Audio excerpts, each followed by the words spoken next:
Танысып қойыңдар, бұл Боб. Және бүгін біз... Стоп, бұл не? Интернеттен достар тапқың келе ме? Жаңа дизайнмен сен де кіре аласың. Саусағыңмен кім ұнағанын таңда. Неге сен қасыңдағы адамдарды іздейсің? Мен айттым, сен бұл жерде бір өзіңсің. Сонымен бұл тағы кім? Неге саған қайттан бір дос, менен басқа?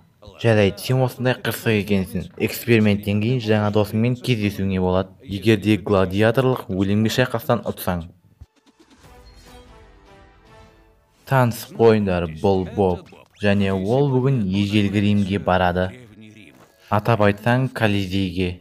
Сол жерде 50 000 адамның көзінше гладиаторлық өлімге шайқаста қатысасың.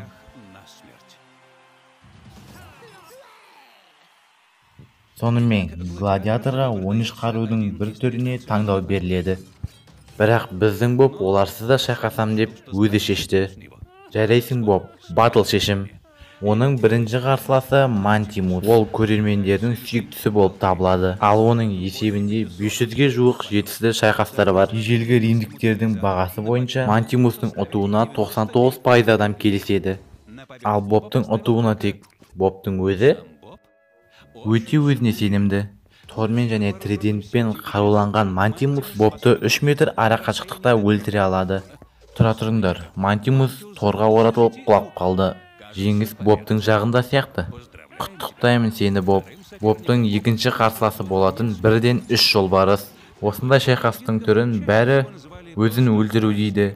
Айтпақшы, бір жолбарыс бір жегеннен 40 килограмм ет жей алады. Кездейсоқ сәйкестіктен Боб 40 килограмм етке келеді. Сондықтан менің есептеуімше Бобтан максимум қалатыны ол оның есімі. Үшінші қарсылас Геннадий есімімен. Ол атарбада тұр және садақпен қаруланған. Шайқастың орташа уақыты 3 минутты құрайды. Максималды ұшу ұзақтығында 300 метрді құрайтын жебемен Геннадийға Бобты әлемге апару үшін шамамен 5 секунд керек. Аспандағылармен кездесу үшін. Оның өмірін құтқара алатын жалғыз адам ол Цезарь. Ал Боб ол қан төгісті қалайды. Бірақ алаңдама, бұл менің келесі аптада саған дайындағанымнан әлдеқайда жақсы.